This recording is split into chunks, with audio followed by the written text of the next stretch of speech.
Push-up champion, world champion arm wrestler. There's all these people who are smashing the stereotype.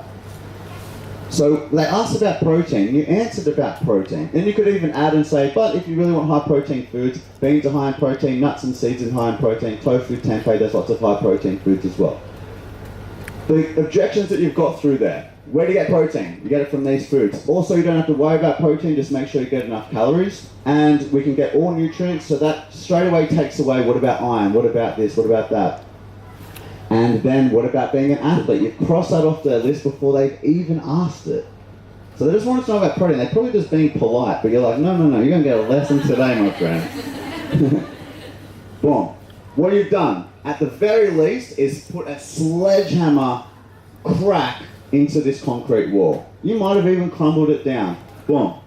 They're a step closer to being vegan. Well done. That is your job as an activist. Doesn't mean that they're going to go vegan on the spot, and don't make that your job. If you make that your job, you're going to have a really tough time. Because a lot of people don't go vegan in one conversation, even though you think they should. You spend 10, 15 minutes with somebody, you tell them everything they need to know, and then they're like, yeah, cool, maybe I might go think about it. And you're like, whoa, sit back down, we must have missed something here, what didn't I say? We're challenging conditioning that has been there for decades. Not even decades, but centuries, you know?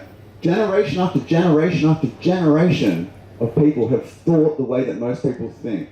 We all had these same objections, so don't expect to just shatter every single concrete wall in one conversation. Your job as an activist is to realize, to find, pinpoint, what objections do you have? Why do you think you can't do this? Okay, let's talk about that. And you win every time because there's an answer to every single objection. So if you learn them, it becomes a really fun game.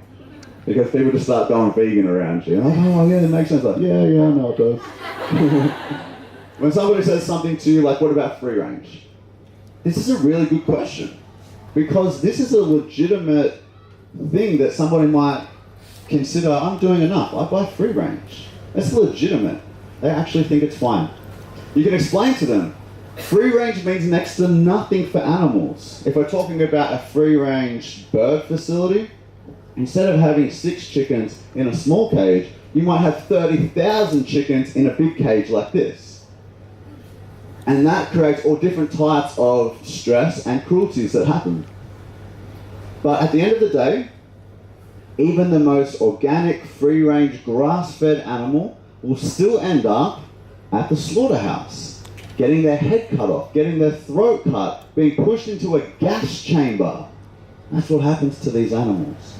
So, no matter how organic or free-range they are, we're still killing them at a fraction of their life, and there is no humane way to kill someone who doesn't want to die.